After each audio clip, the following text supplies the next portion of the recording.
If you've ever thought, am I failing as a parent, or am I ruining my kids or screwing them up for the future? Then this episode is for you.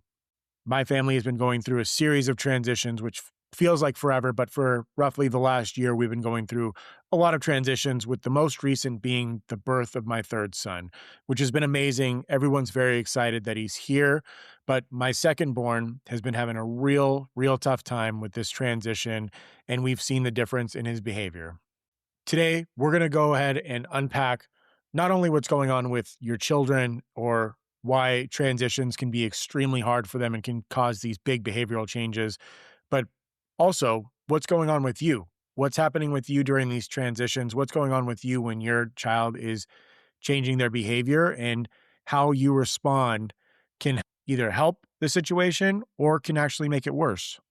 Besides just talking about it, we're going to go over some practical tools that have been helpful for me and my family, and that I've actually been seeing positive results with over the course of the last couple of weeks. I am by no means an expert in this area. This is more so just an episode to see what I've observed, to acknowledge it, to give some information, and then potentially give some tips to anyone who's looking for it, or anyone who's going through a similar situation as us. So first of all, before we even talk about children and the behavioral changes and everything that's going on with them, I really wanted to take it some time and to discuss what's going on with you. What's going on with you as a parent, you as a dad, because that's where everything starts from.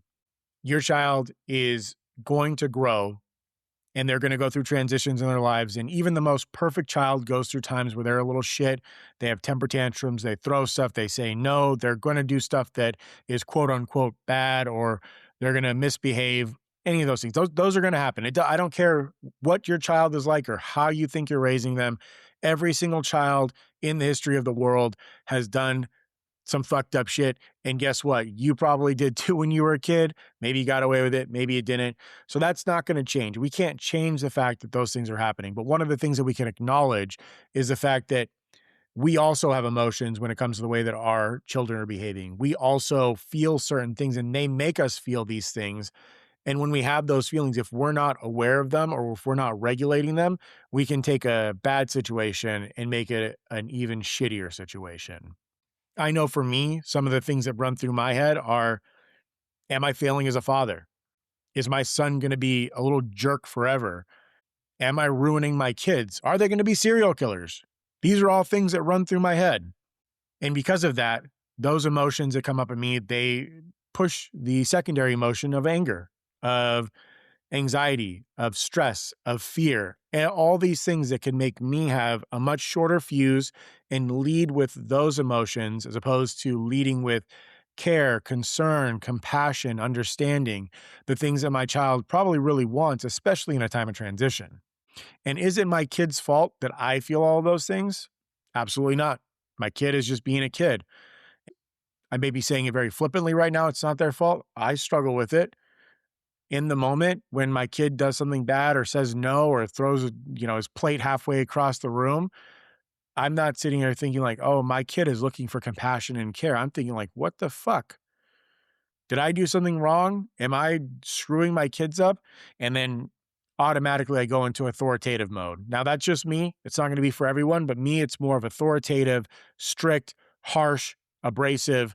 That's my personality. And so I just wanted to acknowledge the fact that a lot of times we focus on the behavior of the children, but really what a lot of parents need to do is first acknowledge their own feelings, their own emotions, and ensure that they've got those regulated, and not let those impact them to where they're making rash decisions or making the situation a whole hell of a lot worse. For example, I'm really big on consequences for actions, whether they be natural or whether they be ones that I come up with. And I want my kids to have choices. And so I utilize the consequences as ways for the kids to feel like they're making their own choices. It's like, hey, you could either do X, Y, Z and, get what you want, or you can still do X, Y, Z and not get what you want. So, it's not really a choice, but it is. It's like either you can have this be a pleasant experience, or you can have it not be a pleasant experience. But I do know that when my 3-year-old pushes back, being a little three-nager, he pushes back and gets angry or yells or has a meltdown.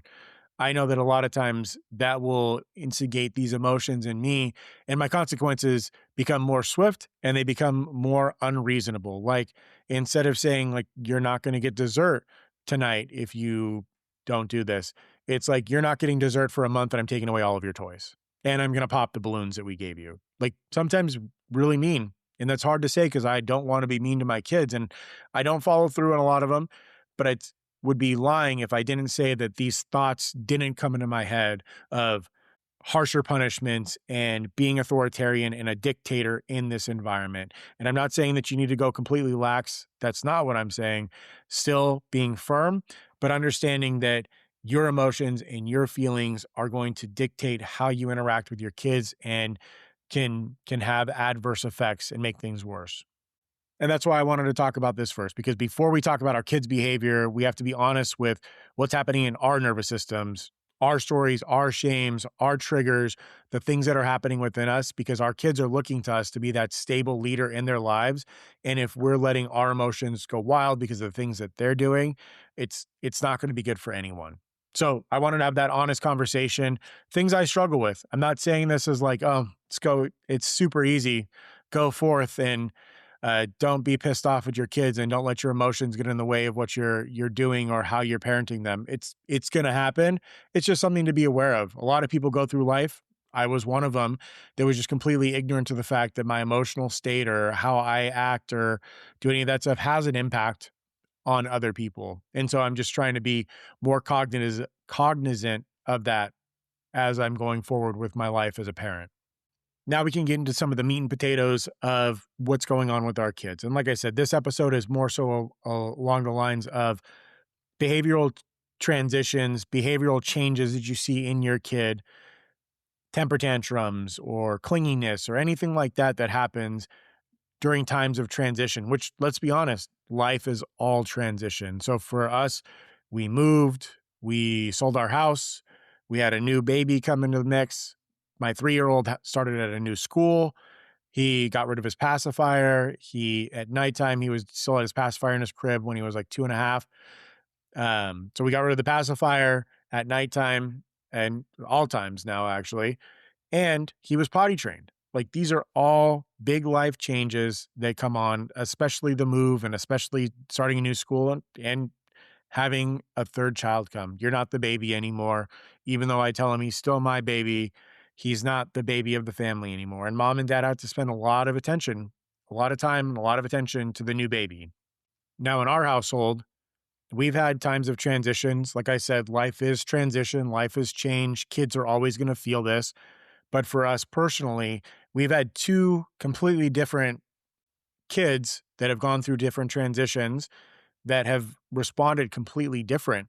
My eldest son, when we brought home my middle child, he went through these transitions. He started a new school. He didn't have a pacifier, but he sucked his thumb and we had to transition out of that, potty training. So all of these things were transitions for him. But for him, these manifested in clinginess, in fear of being afraid of everything, of not wanting to do certain things. And everything was really driven by this fear emotion. He became a very afraid child. Whereas my second born, my 3-year-old now, he is manifesting these feelings and emotions as anger, having temper tantrums, throwing toys, saying no a lot, screaming, crying.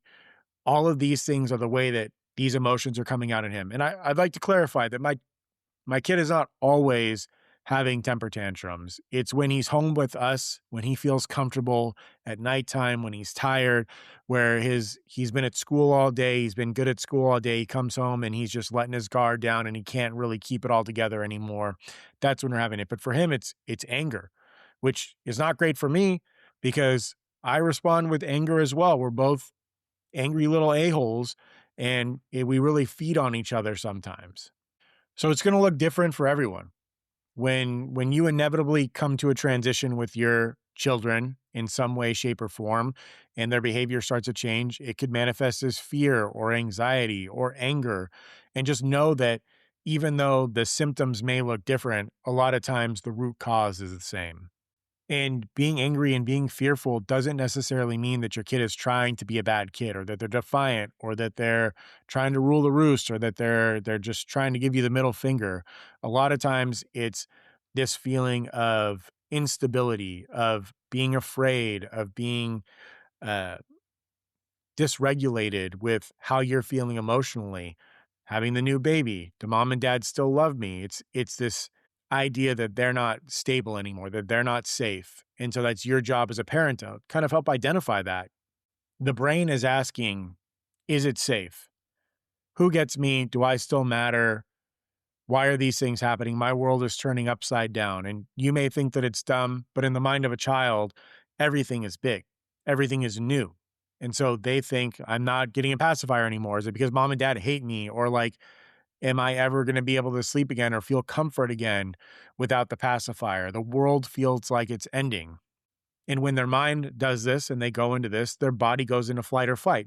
We don't have to go, deep into the sympathetic and the parasympathetic nervous system here. You don't need to be a science major, but you do know that what a fight or flight mode is. And when children don't feel safe, they're going to go into one of those modes and it's going to come out in tantrums, defiance, running away, hiding, freezing, shutting down. All of these different behaviors are going to be what comes out. But the root cause is the fact that they don't feel stable. They don't feel secure. They don't feel safe. And so they're acting out these ways because they don't know any other way to do it.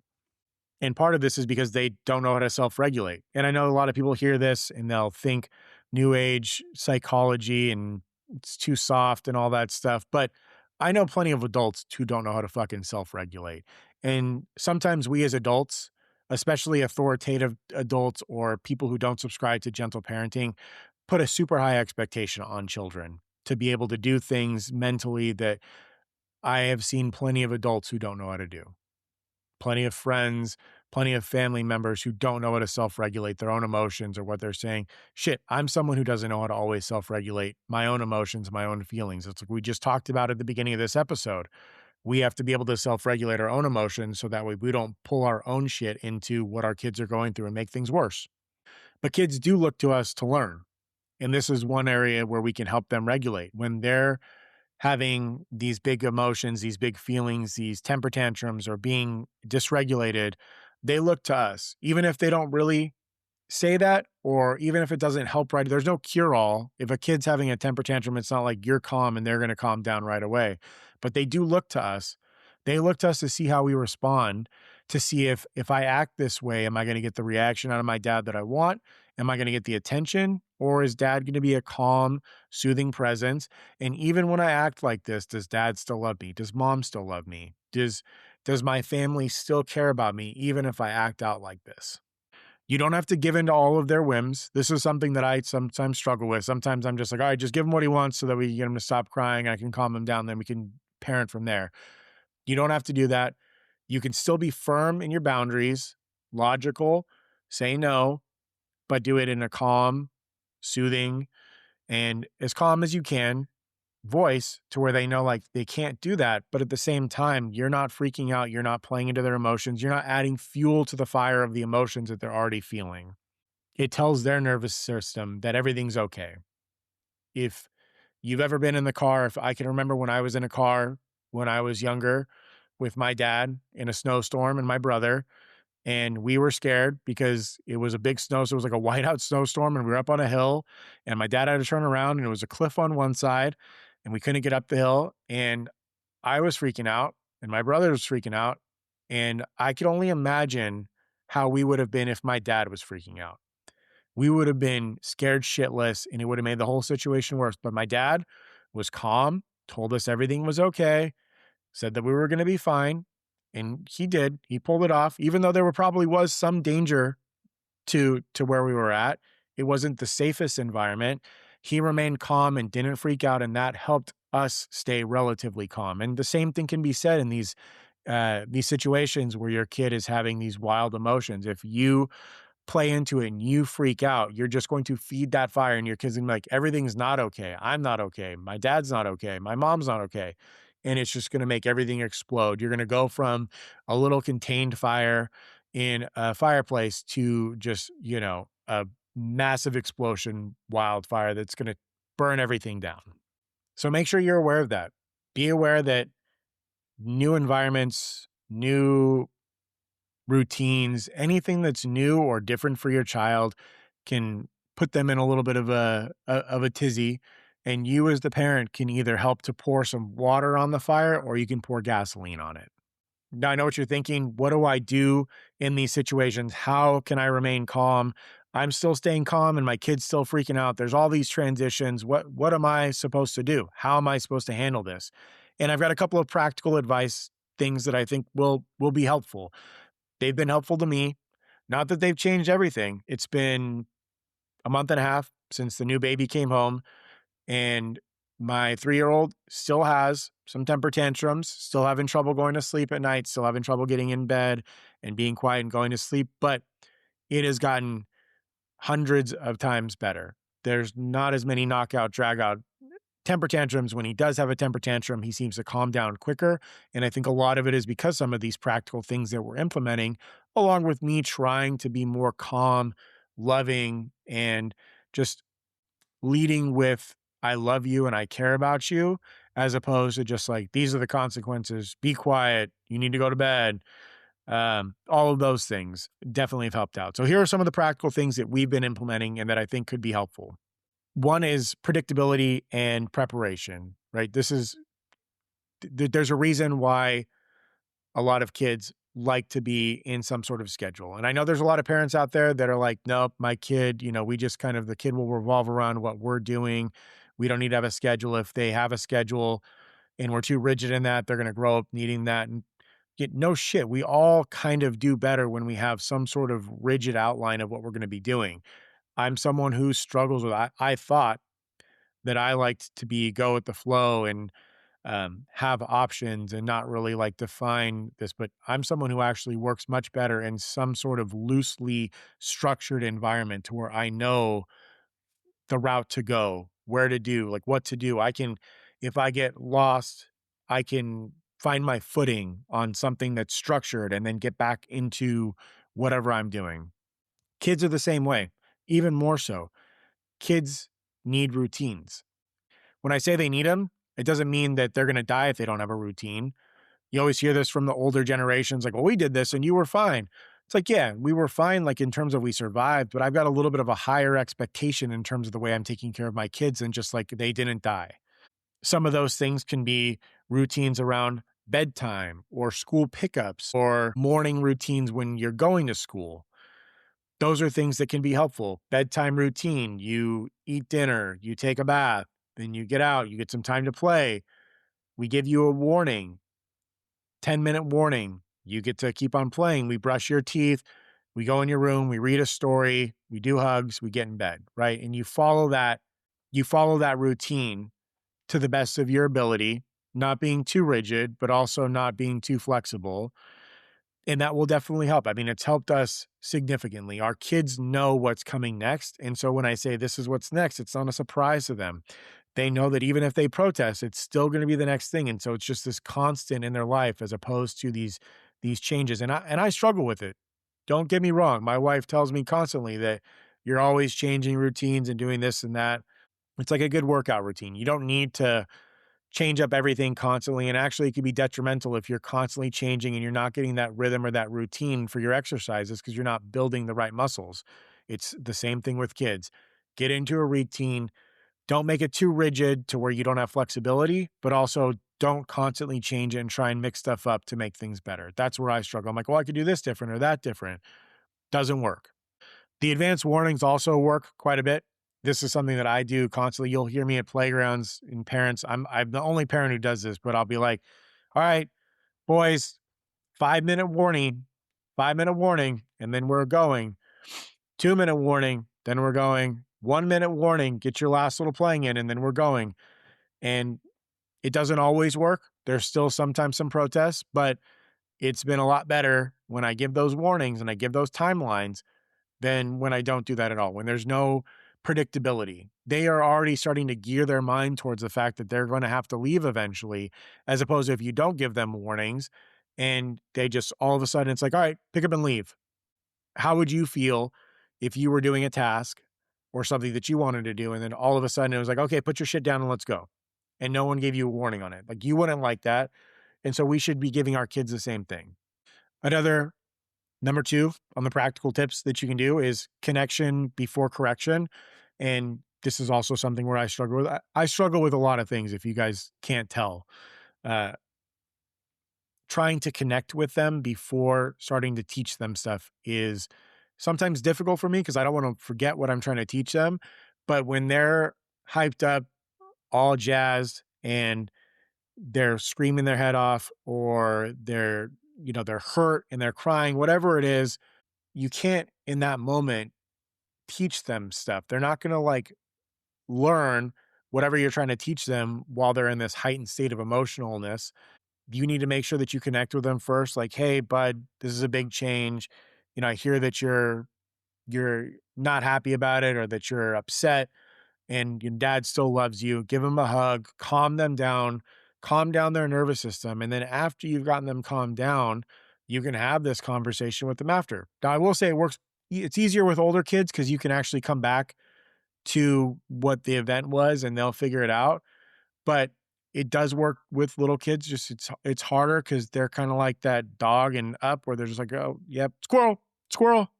They'll forget. You calm them down, and then they're like, oh yeah, Dad, guess what? I had pizza at lunch today. And they're not talking about anything that you were talking about before. That event has gone and is it's it's dead. That event is dead, gone past old news.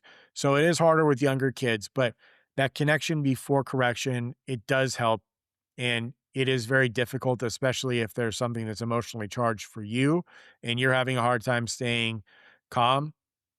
So just another thing is before you correct the behavior, before you tell them what they're doing, connecting with them, just as simple as like, hey, dad still loves you. I say stuff like, is there anything that you can do that would make dad love you less? And no, there's not. There's nothing that you guys can do that would make dad love you less. Giving them that assurance and then kind of going from there. This is kind of in line, but like visual things and routines and rituals also help. Um, in a lot of different transitional situations. It's really just having these concrete things that you can rely on or that the kids can grasp onto and help them maintain some sort of order or something that feels solid to them. We've tried some of the little schedule things, the visual things, and I'm not very good with that. So it's a struggle for me, but I do know that it does work for other people. So maybe something to try, like a chore chart or a nighttime routine chart or a morning routine chart. Those things do help. Now, rituals are something that do help, and I am able to do those. They're little silly ones. Going to school in the morning, me and my oldest son, we try to make sure that our middle son is not afraid. He's able to go in. He's not too clingy.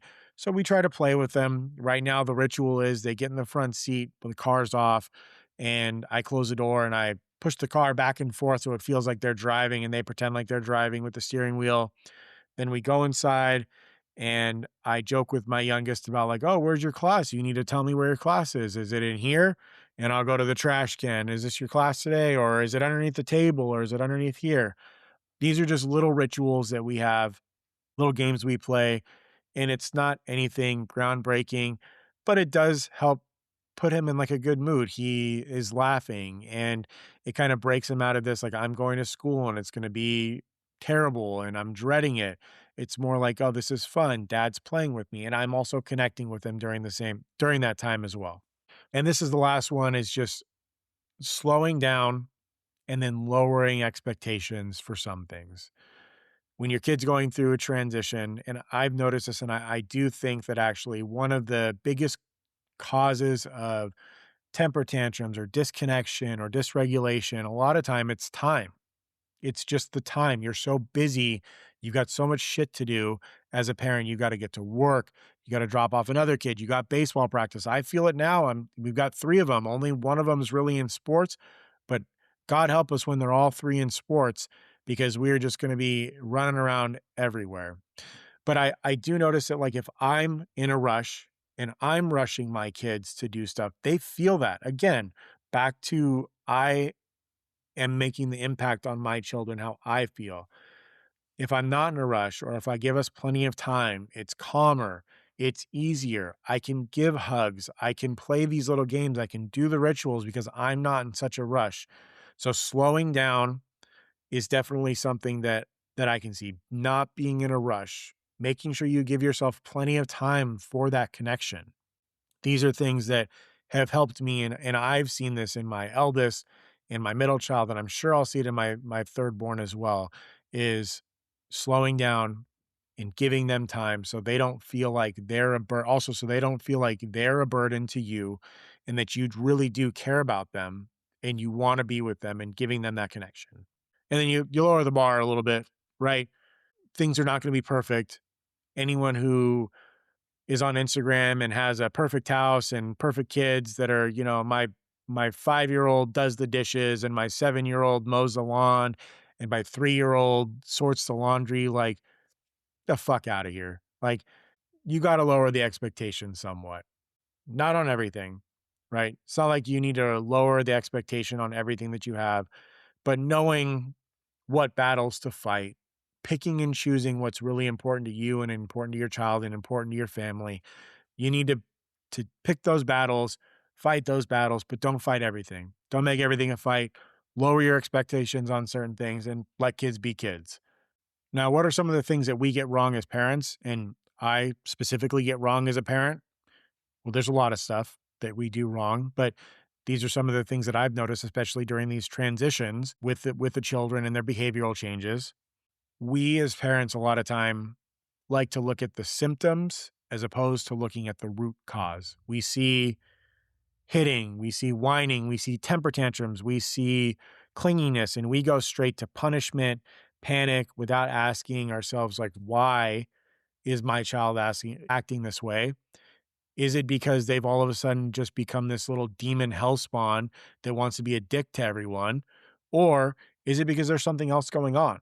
And it's not just transitions, right? Is my kid tired? Is my kid hungry? We need to look at what's causing our kids to have these reactions, why their behavior is changing. It's most likely not just that your kid decided one day that I'm going to stick the middle finger up to dad or mom and I'm not going to do anything. I'm just going to completely change my personality. There's probably something going on underneath it. I know that when I get hungry or if I'm tired or if I don't feel good, then my behavior changes. And I think that the same can be said for our kids, right?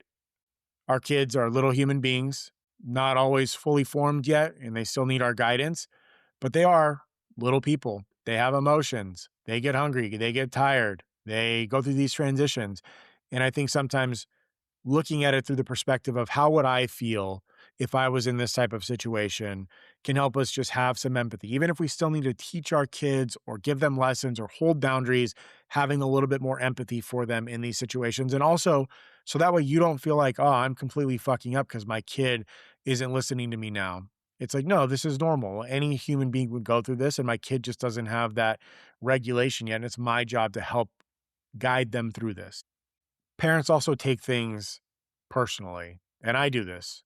It's like my child is personally attacking me if they have a temper tantrum, especially if it's somewhere where other people can see, because then they're showing other people like how shitty of a parent I am. And I'm not saying that that's true. That's not true, but that's just what's going through my head in this moment.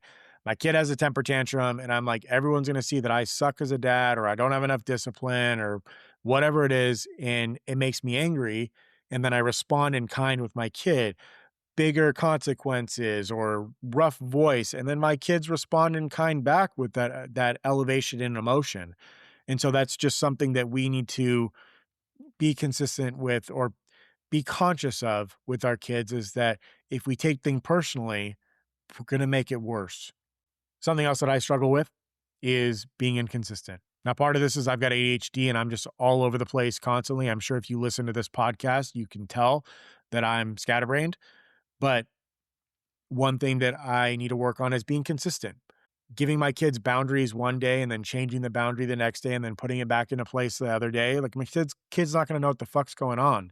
Or yelling one day about something small and then being perfectly fine with it the next day and then yelling again the next day. They're not going to know what the rules are, or how they need to act, or what needs to go on. So being consistent with your kids in terms of the boundaries and how you act with them and how you interact with them, that's going to be very helpful as well. Now, just because you struggle with this, or I struggle with this, and you may too, that doesn't mean that you're a bad parent. That doesn't mean that you are doing a terrible job. That doesn't mean that your kids are going to grow up to be little dickheads.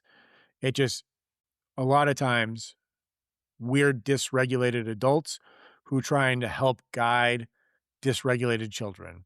And if we can't look within ourselves and see these things or identify them for ourselves, it's going to be difficult for us and for our kids. Now, for dads in particular, as I've already mentioned, I'm not the softest person in the world, except in the midsection a little bit right now. I'm trying to fix that, but I'm not the softest and gentlest person in the world. I don't always have the most empathy, and I can be very abrasive. But I will say that one thing is with my kids, I'm a lot calmer, a lot kinder. I lead with kindness and care and compassion a lot more. Now, I still struggle with that because I do sometimes feel like it's a power struggle and that I need to have this discipline and that my kids need to respect me. And I just want to kind of have not a call out, but just an awareness of dads that a lot of times our gut reaction is to lead with anger or uh, yelling or getting super upset with our kids or trying to make sure that they're super disciplined or to like quote unquote break them like a horse, like you would break a horse, break them of their behavior. Your child is not trying to overthrow the government of your house. They're trying to survive transitions. They're trying to learn. They're trying to grow. And you don't have to be this quote unquote gentle parent that just lets everything fly, but you can lead with kindness and compassion and love, right? We love our kids, don't we? We love our kids. We want the best for them. At least I do. And so I can lead with that while still holding firm to boundaries. I don't have to be this mean dictator yeller. I can lead with kindness, compassion, and say, hey, but I love you and I care about you and I want the best for you, but you're not going to be able to do that. You can't have the third cookie. You can't do this. And I'm not going to change my mind just because you cry, whine, or complain, but I'm also not going to like hit you or yell at you or make you feel like you're a bad kid because you're trying to get that. You're just being a kid. So lead with kindness, lead with that love that you have for your kids, lead with the fact that you want the best for them. And the reason why you want them to be respectful and have discipline is because you want them to grow up to be good human beings. You're going to slip up. I slip up constantly. I always mess up. That's just kind of the nature of being a human, but it's okay. Have that grace with yourself. Learn when you did. You can apologize. You can apologize to kids. You can apologize to spouses. You can apologize to other people. Be the example of the person that you want your kids to be. And then also know when to bend. And I said it before, I'll say it again. Not everything has to be a battle. Just because your kid wants something doesn't mean they're trying to completely challenge your authority. They want a toy in their room, or they want to stay an extra minute at the park, or they want something, right? Just because you bend in certain areas doesn't mean you're bad or doesn't mean that you're not holding boundaries.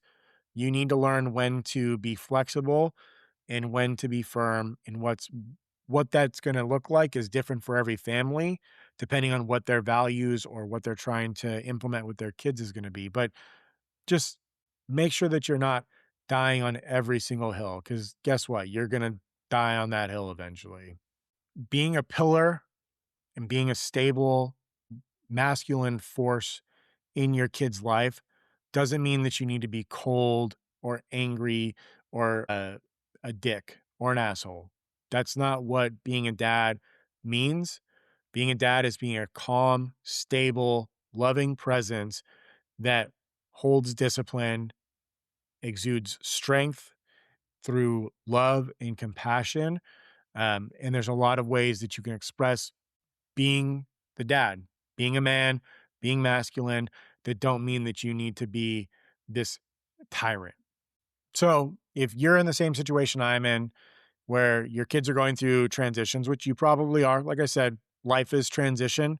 Kids are always going through them. It doesn't mean that you're failing. It only means that you and your kids are human. that you guys are people, that you're struggling, that you're moving forward. And this episode was meant to bring some light to that, to kind of see what's going on with us, what's going on with our kids, what are some practical things that we can do to help alleviate these problems so we can move forward in our lives, and really just to kind of talk about it. We always need to kind of look internal first before we start looking at our kids. Look at what's going on with us, check our emotions out, check our feelings out. Are we making things worse? Are we making things better? Are we understanding that our kids' internal world is flipped upside down? Are we giving them some empathy? Remember that their nervous system is going through lots of changes and going haywire. We have some tools that we can now utilize to hopefully make things better. They're not cure-alls. They are not insta fixes. They are things that will take time and consistency in order to implement and to make changes eventually. Like they're making changes with us. And you just got to keep on showing up. No quitting. Don't give up. Don't resort to fear tactics or any of those things, or that's the easy route. Making your kids afraid, being a dictator, all of that. That's the easy route to getting them to comply with you. But when they're older, do you really want them to just be these compliant little automatrons? Or do you want them to be people that can think for themselves, can regulate their own emotions, and can do the right thing because they want to do the right thing, because it's the right thing, not because they're afraid that they're going to get hit or there's some sort of consequence like that. And I want to hear from you guys. I know I say this every episode, but I really would like to hear if your kids are going through transitions, or if you've had this same experience, or if your kids are perfect. If your family is perfect and you're one of those Instagram influencers who just does everything perfect, and your kids are already detailing your boat and waxing the motorhome and mowing the lawns, and are already in college when they're 4 years old. I want to hear about it. I want to hear about your transition stories and things that are going on in your life. If you think that these are good, or if you have another example of a way that's a practical way to help our kids during these transitions, I'd love to hear from you. You could send me an email. You can click the little message in the description of this episode that says send a message about this episode. Or you can reach out on my social media on Instagram or Facebook or any of those other areas. But I really appreciate you guys coming and being with me today. And if there's anyone that you know that has kids that's going through these transitions or is struggling with these behavioral things, maybe share the episode with them. Let them listen. I really appreciate it. But other than that, I hope you all enjoyed this episode, and I will see you all when I get another 20 to 30 minutes to record another episode, which has been difficult with a newborn at home. Anyways, have a good one, all.